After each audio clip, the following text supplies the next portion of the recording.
Good morning, you guys. So, this is a little bit later than normal, but my morning didn't start off how I'm used to. Typically, I get up at 4:30 and I do my reading, and my workout gets done by 5:30. But my daughter did not want me to leave her. We're still working on sleep training. It's a process. It's a process. Don't judge. It's a process. And so I had to stay in bed with her for a little bit, and then I woke up late so then mommy had to get put back on. And so now I'm getting ready to do my workout. My husband and my daughter will be back in about 15 minutes. So I will have to deal with the distraction as it comes. But I wanted to talk to you this morning about weaknesses and about how we, at least for me, and I just did a post on this, how we blame everything around us and we refuse to own the things in life that we struggle with. So, for example, we want to do something and we know we can't do it. So, like maybe gardening or I can't think of a whole lot of other things, but like things you know that you don't have a good talent in, but you want to prove to yourself that you can do it anyways. Like for me, I'm not a very good drawer, not good at drawing, but sometimes I'm like, okay, yeah, I can draw that, I can do that, and then it comes out like poop. But the reality is that we have to own our talents, we have to own our strengths, but we also have to own our weaknesses, and we have to own when we fail and when we do things wrong, no matter how hard it is. Like owning to the fact that you can't have a certain amount of food because it hurts your stomach. You don't want to own up to that because you like that food and you want to keep eating it because it makes you happy. Or owning up to the fact that you know that if you don't drink a certain amount of water every single day, you get cranky, you get irritated, you get frustrated, but you don't want to own up to that because drinking that amount of water is hard for you to do because you'd rather have soda.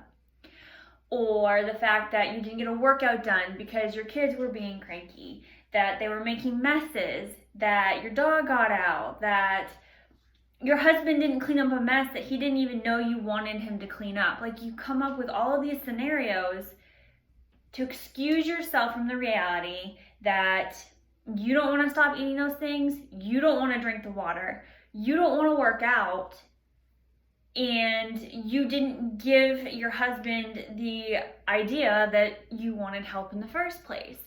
So it's everybody else's fault and it's not yours, because it's easier to blame somebody else for your mistakes or to blame somebody else for your fault, that maybe you could have drank more water that day had you put your water up on the counter and the kids didn't steal it. Or maybe had you gotten up earlier, you could have gotten your workout in before the messes started.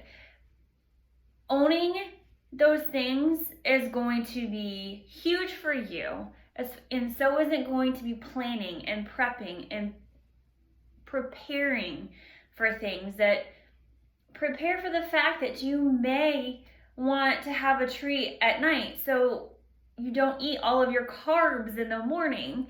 Or prepare yourself for the fact that it could be a crazy day because you didn't sleep well the night before, and own the fact that you have to be gentle with yourself and gentle with your family the following day, because if you don't, then you're going to be anxious, you're going to be angry, and you're going to be frustrated because you didn't sleep well the night before, or maybe you didn't eat well the day before. Things that you do the day before truly impact the following day, and I have learned that. So anything I say to you is examples of my excuses, my faults, and my setbacks. So I just want to encourage you to remember the things that you do affect your life on a daily basis. And if you are not checking your mental awareness daily, moment by moment, you're setting yourself up for failure, because life throws so many curveballs that you're going to get hit with them left and right if you don't prepare yourself for them. So be mindful of how your night was the day before. Be mindful of the food that you ate the day before. Understand that your body is going to process whatever negative thing out the following day, not just within the hours afterwards. So if your son had a bad day yesterday, then today he's going to probably be clingy and needy and want more attention. Or maybe he spent too much time on electronics, so today he's going to be super adventurous and he's going to be testing boundaries and things because he had a day of rest and today he's ready to go. It sounds like a lot, but all it is a simple mindset. You sit down every single morning, give yourself 5 to 10 minutes before you start your day at bare minimum, and think and reflect that, okay, what happened yesterday? How is that going to affect me today? What were the things I didn't get done yesterday that I need to do today? How busy is my day going to be? If you start really focusing on your mindset, focusing on the things that are important and letting go of the garbage, you're going to stop blaming people. You're going to start realizing the things that you can and cannot do. You're going to start asking for more help, and you're going to find more peace. Because you're going to realize, okay, it's not my kid's fault. It's my fault because I didn't prepare for this. It's not my husband's fault because I didn't ask him to help me. Had I been watching my dog wouldn't have escaped. And if I hadn't let her out when the kids were in high demand, I could have focused on her more. You see what I'm saying? So plan for things. Understand that, okay, I got to change my daughter. Chloe's going to have to wait for a minute. That way I can focus on her and make sure she doesn't run away. Or you need to do laundry. What can you give your kids to do while you're doing your laundry so that you don't use the excuse as, well, the kids were all over the place, I couldn't get the laundry done.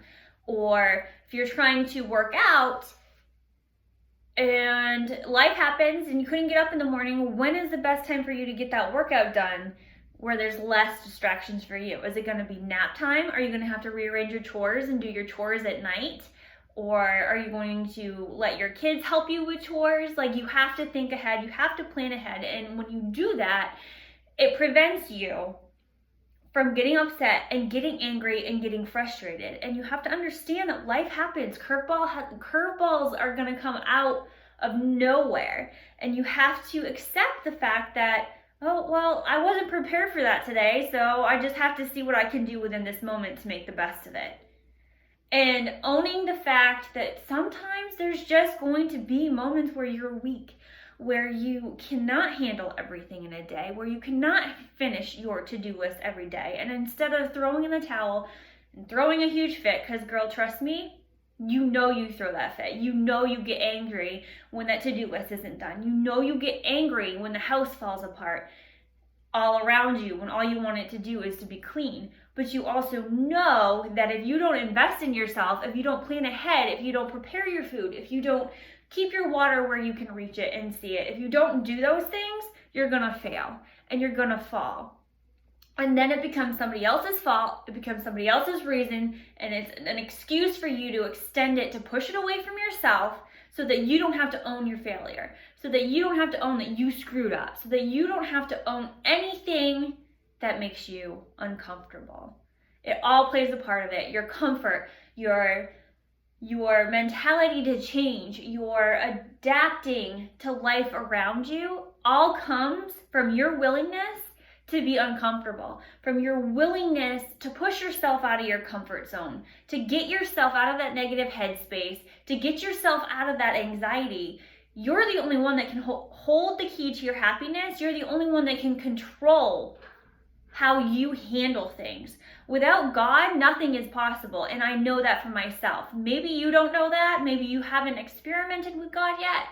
I'm sharing my experience. I am not pushing on you. But I know for a fact that if you do not invest in yourself, if you do not take the time to realize that you have to do the uncomfortable things, you will not feel all of the blessings on the other side of that wall that you keep putting up every single day.